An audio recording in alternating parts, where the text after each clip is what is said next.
So, I got a box in the post from Toman this morning, which means that I've got some new studio gear.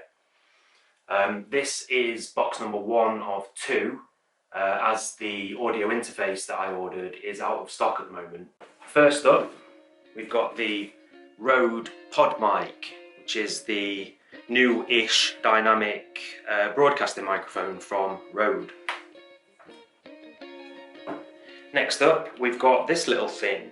I'll get to this in more detail in a little bit, but this is the Triton Audio Fethead, which is a microphone preamp.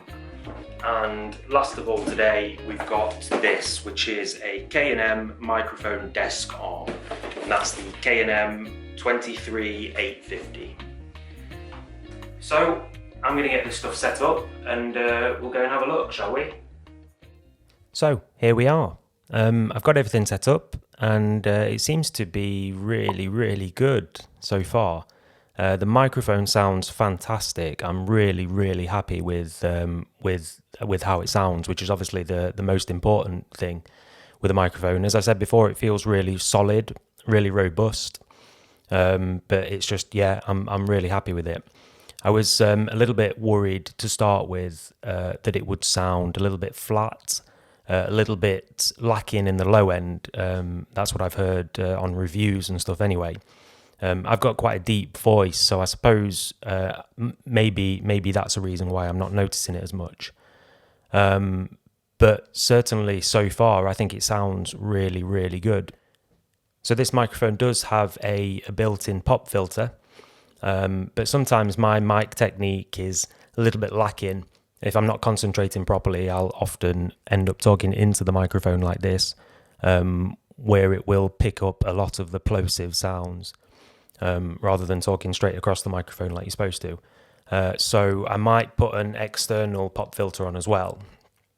We'll see how I feel about that a little bit down the line. It doesn't sound too bad at the moment, but I have heard that some of those pops do get through occasionally.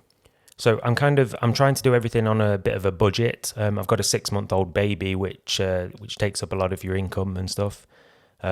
So for that reason, I'm trying to kind of keep the price down on everything, which is one of the reasons why I went for this cheaper Rode Podmic rather than the Rode Procaster. And I had to talk myself out of getting a Shure SM7B because I definitely don't have the budget for that. But maybe the only thing that I have splashed out on a little bit is this microphone arm. I went for the K&M one, which I'm really happy that I did because it feels fantastic. You can move it around and it stays roughly where you want it, kind of thing.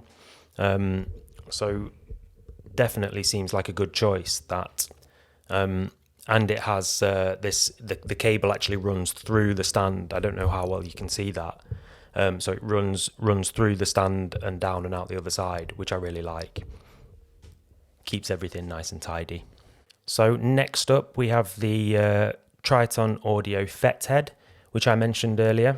It looks a little bit like this when it's plugged in. Now, I've seen on videos, a lot of people will plug directly into the microphone. You can do either. I have mine plugged in with a really short XLR patch cable. I think it looks a little bit nicer that way. When you have it plugged into the mic, it sticks out quite far like this. I mean, I know aesthetics aren't really everything, but if I have the opportunity to keep everything looking tidy and nice, then I will. So that's how it is for now. It seems to be working really well. So what the Triton Audio Fethead does is it's a microphone preamp. So this particular preamp adds about 20 dBs of clean gain, meaning if you have maybe an audio interface with a bit of a noisy preamp, you can completely bypass that. With my new audio interface, it supposedly has a pretty quiet preamp. It's a Behringer UMC404HD. But at the moment, I'm using an Alesis IO2 Express, which I've had for about 10 years. It served me pretty well, but it is old. It wasn't amazing to start with, so I imagine if I cranked the gain right up on that, you would probably hear a little bit of hum from the preamp. And microphones like this are quite gain hungry. This one in particular, I believe if I was just using the Alesis, I would have the gain cranked right up. So this the Fethead kind of bypasses all of that, and it sounds really, really nice. If you're wondering what headphones I'm wearing, I've had these for a good few years, and I don't think I'll be upgrading anytime soon because they are fantastic. They've served me really, really well. These are Shure SRH840s. They maybe aren't the nicest looking headphones. They are quite bulky, but I didn't buy them for broadcasting. I didn't buy them to be on camera. I bought them because they're really, really they sound fantastic. I bought them for production purposes rather than broadcasting purposes. They've served me really, really well for a number of years now. So yeah, they are really good.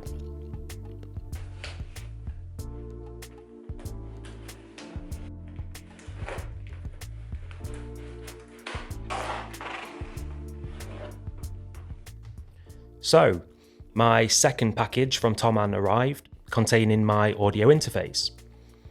This is the Behringer UMC404HD. Now, as I was saying earlier in the video, I'm trying to upgrade my gear on a bit of a budget, so this interface really stood out in its low price range. It's got 4 inputs and 4 outputs, and one of the real selling points for me with this interface was the fact that it's got Midas preamps. I mean, nowadays, most preamps, they're basically on par with each other, but Midas are really well known in the industry for making some of the best, you know? This means that you can crank the gain right up and not be able to hear the preamp at all. Obviously, for me right now, that doesn't matter too much as I bought the Triton Audio Fethead as an external mic preamp. But it does mean that in the future, when I want to add another microphone or two, that this could make a real difference. So it's got 4 XLR/jack combo inputs, which I think is a real selling point as well. Unlike interfaces like the Focusrite Scarlett 4i4, which only has 2 of those plus 2 regular jack inputs. Now, what that means is you can have 4 microphone, XLR lines in, rather than messing about with adapters or anything like that. So that's another selling point for me for this. Now, I've done a quick test just now. There's absolutely 0 latency when recording, but I suppose that's what you'd expect from a modern interface. It's built really nicely. It's got this kind of metal chassis, makes it feel really solid and robust. It does sound really nice so far, but obviously I'll have to do a little bit more testing on it. So earlier in the video, I was talking about this microphone and the fact that it has a built-in pop filter. Just watching the footage back and, listening to it again, I heard that there were some plosives that were getting through. I did also notice that I was talking very, very close to the microphone, so I'm hoping it was that was the problem. I am testing the arm and the Podmic in a couple of different ways, a couple of different positions to try and reduce the plosives as much as possible, because I'd really like to avoid using an external pop filter for this microphone. I do have 1 or 2 lying around, so it's not a real problem, but for this one I would like to use it without. So I'm going to go and test this stuff a bit more extensively. Thank you very much for watching. I'd love to hear your thoughts or your questions in the comment section. Hit the subscribe button if you enjoyed this video. Stay tuned for the podcast because it'll be out very soon. Thank you very much for watching. Bye.